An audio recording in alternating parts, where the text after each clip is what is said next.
never imagined I'd be sharing my story about infidelity, but here I am, hoping it might resonate with someone else. My husband, Jake, and I had been married for 6 years, having met in college while pursuing teaching degrees. Our love story felt like a romantic comedy, filled with shared friends, values, and dreams of a future together. However, over the past year, things began to shift. Initially, the changes were subtle. Jake started working late more frequently, citing grading and lesson planning. I noticed a faint scent of perfume on his shirt when he returned home. I shrugged it off, convincing myself it was just a colleague's fragrance. Then friends began to make odd comments that set off alarm bells. "Jake never mentioned you were going to that party," one of our mutual friends casually remarked one evening. He seemed really excited about it. My stomach dropped. I hadn't even heard of a party. As I reflected on these signs, the pieces of the puzzle began to fit together. He came home with unexplained expenses, dinners at fancy restaurants I didn't recognize, and unusual hotel charges in a part of town I knew he had no reason to be in. When I asked him, he claimed he'd taken a fellow teacher out for advice on handling a difficult student. It felt flimsy, but I wanted to believe him, to hold on to the life we had built. The real turning point happened one rainy afternoon when I decided to pick up a book from his classroom. I had some time to spare and thought it would be nice to surprise him with lunch. As I entered his classroom, I overheard two colleagues whispering in the hallway. The words Jake and her caught my attention. My heart raced as I leaned closer to listen. They were discussing how Jake had been spending a lot of time with a new substitute teacher. "He seems really into her," one woman said, laughter in her voice. I felt nauseous. I didn't confront him immediately. Instead, I began to pay closer attention. I noticed Jake frequently changing his phone password, claiming it was for security. One evening, I caught a floral scent on his clothes again. My gut told me something was wrong, but I questioned my instincts. Was I being paranoid? Eventually, I couldn't hold back any longer. I gathered my courage and confronted him one night when he came home late. I asked him directly if he was seeing someone else. His reaction was disbelief, followed by anger. "How could you think that? You're being ridiculous," he snapped. I felt the walls closing in as he accused me of being insecure and letting my imagination run wild. I tried to stand my ground, but his deflections made me doubt my own sanity. Everything fell apart when I received a message from a mutual friend days later. "Hey, just wanted to give you a heads up. I saw Jake out with someone last weekend. Not just any friend. It looked very cozy." My heart sank as I read those words. I knew I had to confront him one last time. That evening, I laid everything on the table. I shared the messages, the overheard conversations, and the inconsistencies. He finally broke down, confessing he had been seeing the substitute teacher for months. My world shattered. Anger surged within me, but what struck me most was an overwhelming sense of betrayal. How could he do this? I thought of all our shared moments, the plans for a future that now felt like a cruel joke. After the confrontation, I faced a whirlwind of emotions: heartbreak, disbelief, and anger. I spent nights crying in silence, grappling with the reality of our crumbling marriage. But as time passed and I regained my footing, I realized I couldn't stay. I filed for divorce, reclaiming my power in the process. In the aftermath, I learned a lot about myself, the importance of trust, and the strength I didn't know I had. It wasn't easy, and there are moments of weakness when I questioned whether I should have tried to make it work. But I came to understand that I deserved better than a love built on lies. To anyone going through something similar, trust your instincts. Don't dismiss your feelings. It's okay to feel vulnerable, but don't let someone else's betrayal define your worth. Take the steps you need to heal and surround yourself with supportive people. You are stronger than you think, and you will come through to the other side.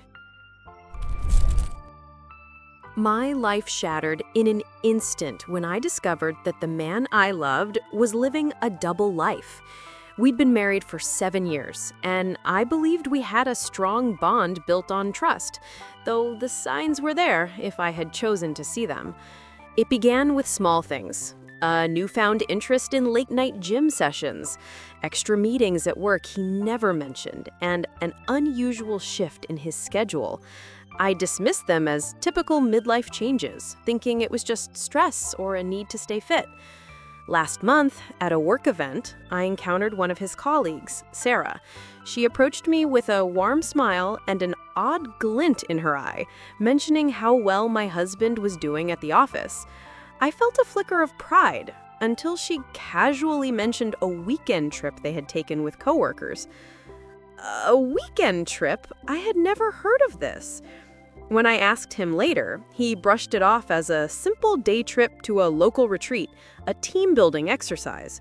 I wanted to trust him, but unease twisted in my stomach. The following week, I noticed a charge on our credit card for a hotel I didn't recognize. When I asked, he claimed it was a mistake, that he had booked a conference room for a client meeting. His tone felt off, but I wanted to believe him. One evening, while cleaning, I found a receipt in his pocket of his jacket, a dinner for two, with a bill that didn't match any outings he had mentioned.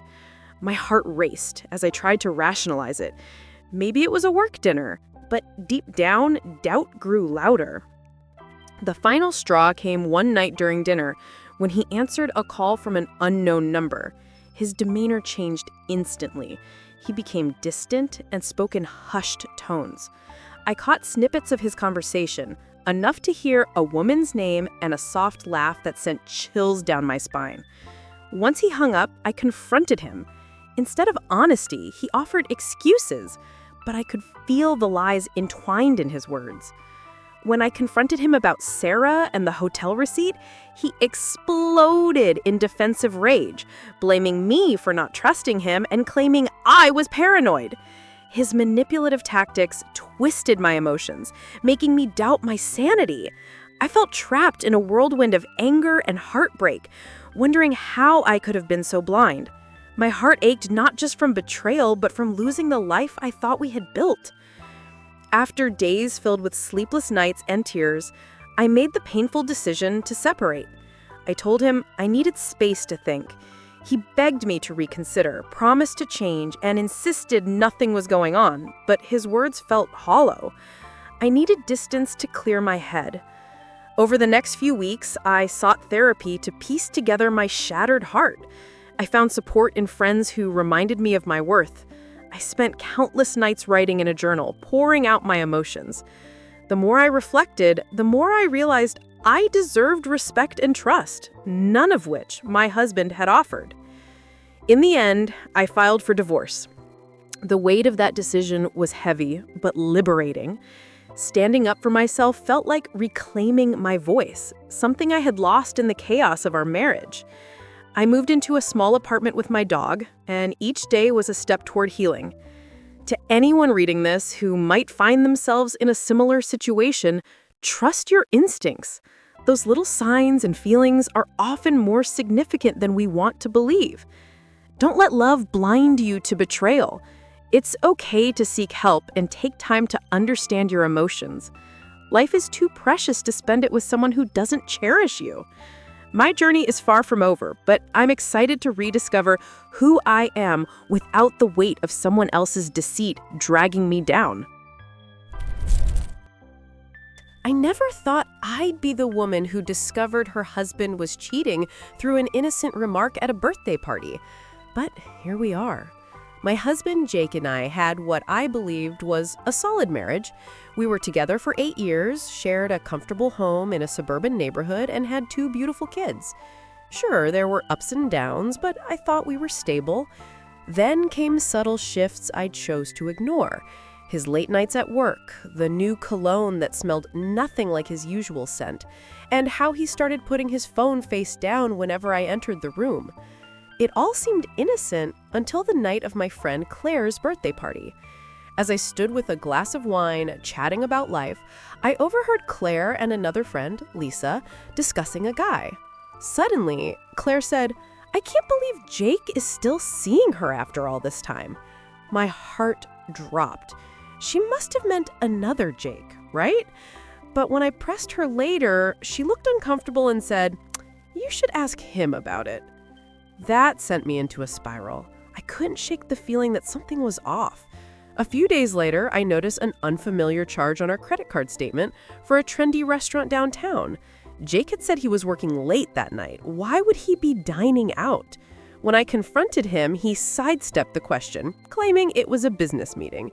The smell of that new cologne lingered in the air, a stark contrast to the scent I had known for years. The final straw came unexpectedly when I was picking up the kids from school. One of the other moms, Mia, pulled me aside looking unsure and said, "I saw Jake at the park last weekend. He was with a woman.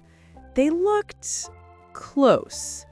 My stomach churned. I couldn't breathe as I replayed her words. Was that what Claire meant? I felt like I was in a fog, each revelation dragging me deeper into disbelief and anger. That evening, I decided to confront him. As Jake walked in, I tried to appear calm, but my heart raced. I asked him about the restaurant charge and the woman at the park. He grew defensive, his voice rising. "What are you implying? I'm working hard for this family and you're questioning me?" The manipulation was thick. He turned it around, making me feel like I was in the wrong for doubting him. I felt my composure crack, tears welling in my eyes. "Just tell me the truth, Jake. Are you cheating on me?" I could see the gears turning in his head, calculating his next words. He stammered and finally said, "You're being ridiculous. I would never do that to you." But the way he looked away and the tremor in his voice told me everything. I felt my world collapse. The man I had trusted was built on sand, and now I was left standing amid the ruins, heartbroken and betrayed. The emotional fallout was immediate and profound. I spent nights scrolling through our memories, questioning every laugh, every inside joke, every kiss. The kids were oblivious, but I felt like I was living a double life. I was a mother during the day and a heartbroken woman at night, crying into pillows that smelled like his cologne, which I now found nauseating. It took several weeks before I decided what to do. I sought advice from a therapist and talked to trusted friends. The consensus was clear. I deserved better. I chose to file for divorce, knowing it would be a long and painful process. When I finally told Jake, he was furious, claiming I was overreacting. But this wasn't just a spat, it was the end of my trust, the shattering of my family's foundation. The divorce was brutal. We fought over everything, from finances to visitation rights, and each argument felt like a knife twisting deeper into my wound. But through it all, I felt a strange sense of empowerment. I was reclaiming my life. Now, as I reflect on it all, I want to share a few thoughts with anyone who might find themselves in a similar situation. First, trust your instincts. If something feels off, don't brush it aside. Pay attention to subtle red flags, no matter how insignificant they seem. Second, surround yourself with a support system. Friends who listen and empathize can be a lifeline. And finally, never lose sight of your self-worth. You deserve love and respect. It's painful, but sometimes the hardest truths can lead to the most liberating paths. Healing takes time, but I'm on my way. And for the first time in a long time, I feel hopeful about the future.